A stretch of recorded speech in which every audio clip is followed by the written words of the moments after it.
Hello, I'm Dr. Rhoberta Shaler, the Relationship Help Doctor, and welcome to this first question and answer period for people in my Facebook groups.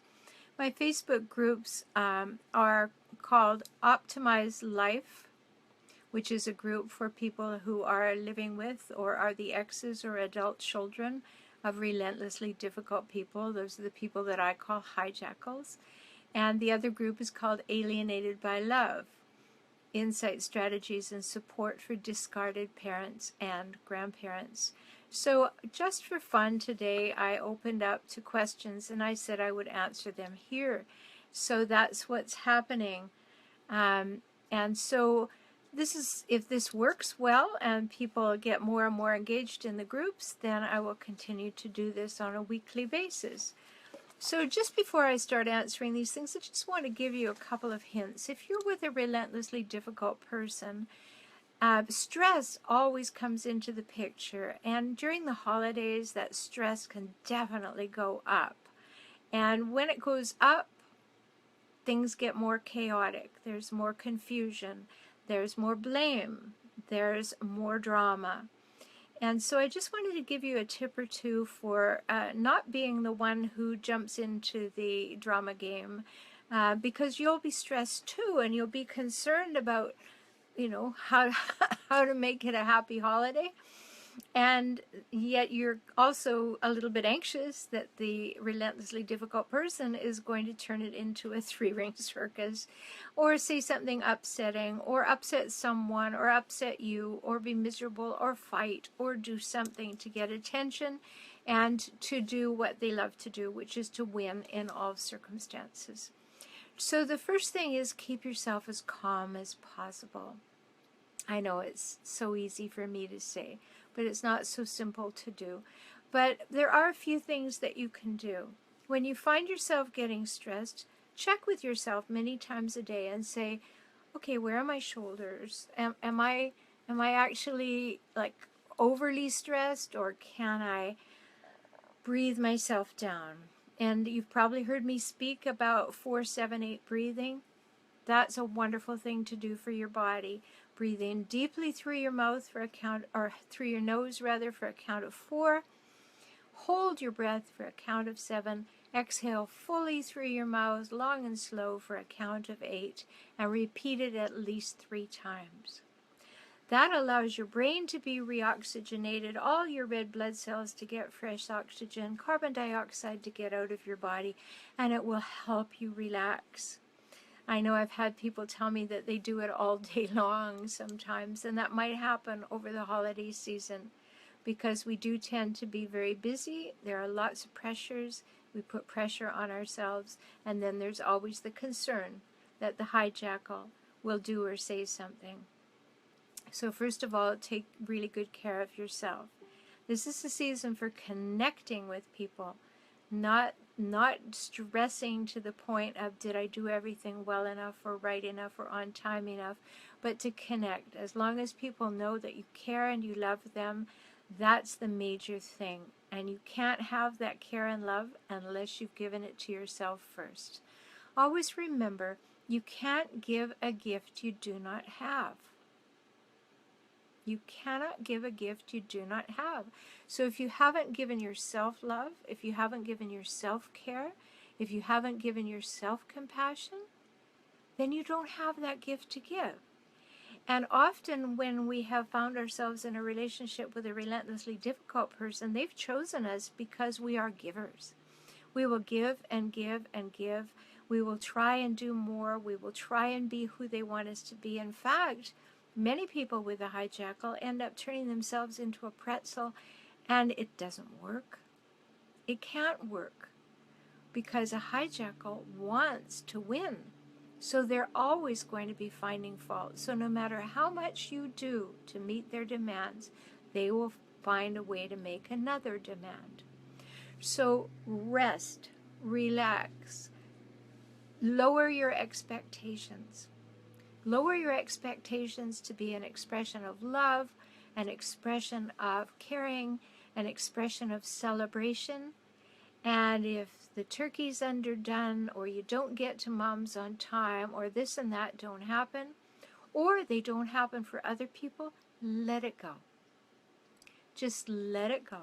I know, easier done than said for some of us, but let it go. This is not the time for you to be concerned about a million things if you have this kind of person in your family.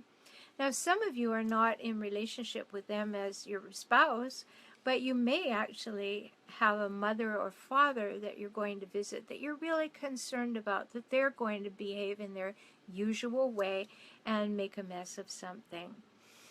First of all, remember to take your boundaries with you. It's really important to be able to say, I'm sorry, that doesn't work for me, or I feel disrespected right now, or I find that hurtful, so I'm going to take some time out. Speak it, but don't get into the drama of it, because remember, it's your body that you're taking into the drama. It's you who is going to be upset, and you're in charge of whether you go there or not. I know in the beginning you don't feel very in charge of that. It's almost a response that just bang happens, but you can learn to be in response to that. When something happens, breathe. Just breathe and say, who do I want to be right now? Who do I want to express? How do I want to express this?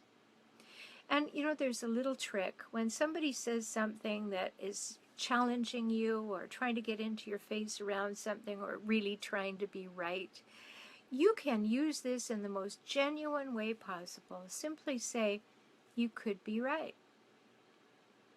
And mean it. I mean, it is possible, maybe on some other planet, but it is possible that that person could be right. And so it doesn't hurt you at all to say that. There is that possibility. So use that phrase, you could be right, because it is possible, and be genuine about it. It's just taking away the potential for more drama. So reduce your stresses, take good care of yourself, allow yourself to get off the hook if you're a person who has all kinds of deadlines and must-haves and should-dos. Reduce your should load to minimal, and go with the spirit of connection and compassion and caring and joy and expressing love. And that's what you bring to the party. What anybody else does is up to them, but you can respond from that place no matter what anybody does. And it's an opportunity that you have. So I just want to encourage you to go and read my blog. I've written some things there about how to have a holiday that will be better than usual if you're dealing with difficult people. And the blog is called Going Home for the Holidays and Hoping It Will Be Different. Make sure that you go over to forrelationshiphelp.com and read that. And of course, if there's difficulties, just I know that coaching always helps, so come along and come to a program in January, and we'll do our best to solve the problems so they won't happen again. So there are a couple of questions that people have asked tonight. One's a direct question, so I'll start with that. And the question is, I feel like my spouse shuts me up when I'm trying to resolve concerns about how some of the behaviors make me feel like I'm being thrown under the bus. My spouse deflects the conversation using the pretense that I'm just being negative and nagging. What's the best way to resolve this with a hijackal? So I would bet that you listening, if you're with a hijackal, go, oh yes, I know that one. I know that one really, really well. Because the hijackal, remember what I said earlier, has to win.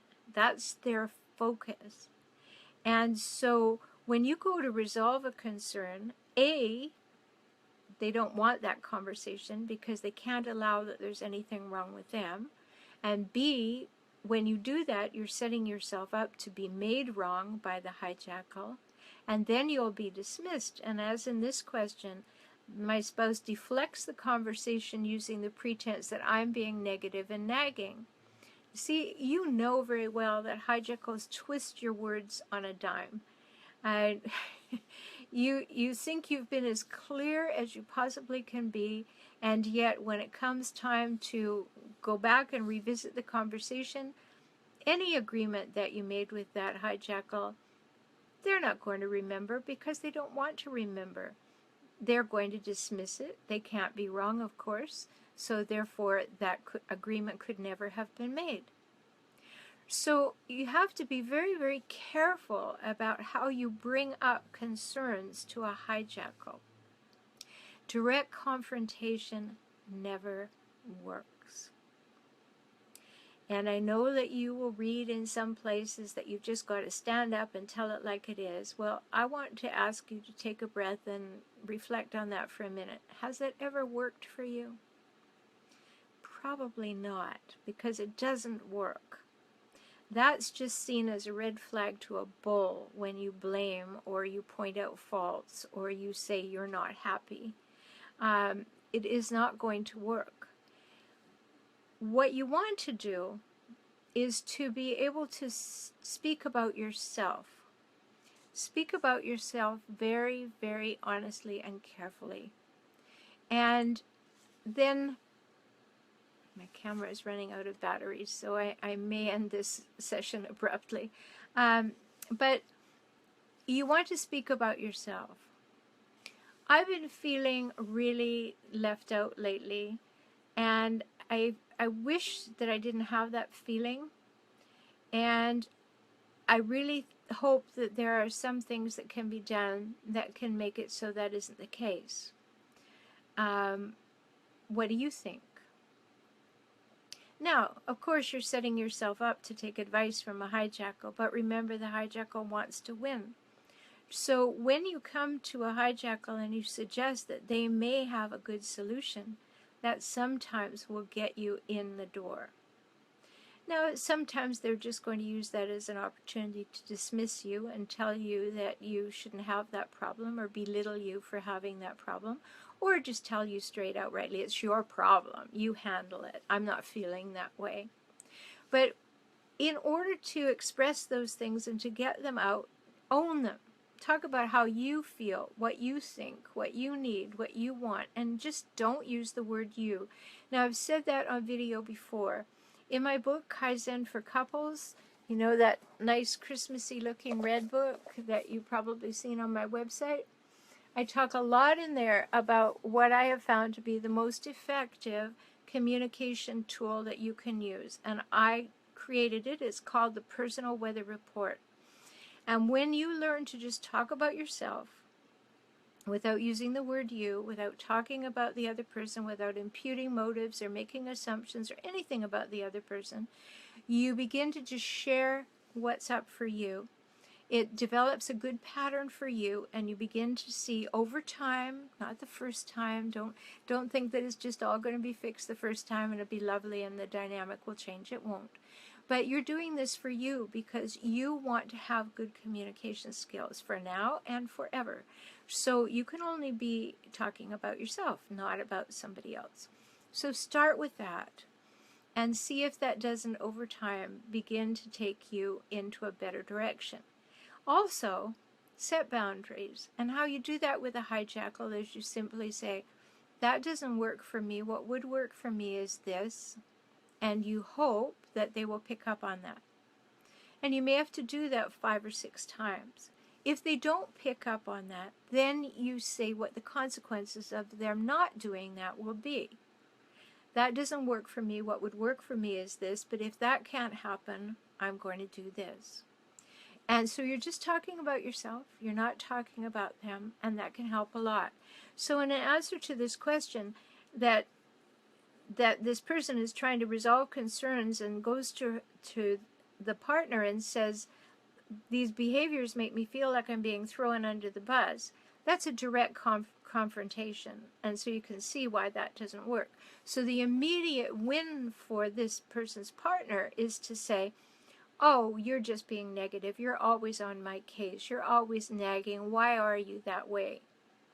Now the whole thing has been flipped back on this person. And so you don't resolve it with a hijackal. You get better skills. You do a better job of communicating in the ways that I've spoken about here. Now, because my camera is about to run out of juice, I'm going to save this other, it's not a question, it's a whole discussion about brain development, and I'd like to talk about that in another day. So I hope that you have found some use in the answer to today's question or in my suggestions for the holidays. And those suggestions for the holidays work every day.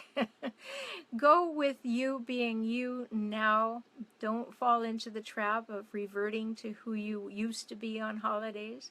If you're going home and your parents treat you poorly or one of your parents treats you poorly, don't fall into the trap of being that child again. Go back with some boundaries and go back with an open heart and an open mind and the willingness to have an open mouth and speak up. Remember, you don't confront a hijackal, you simply set a boundary. This doesn't work for me. What would work is this. Could we do that? So I hope this has been helpful. I invite you to my Facebook groups, Optimize Life, if you happen to have a partner, an ex who is a hijackal, a relentlessly difficult person, or to Alienated by Love, if you happen to have been discarded by your children or by your adult children and cut off from your children and your grandchildren. So Alienated by Love and Optimize Life. I hope that you have a very happy holiday season and that these questions take you through the entire year in a better way. I look forward to talking with you again soon.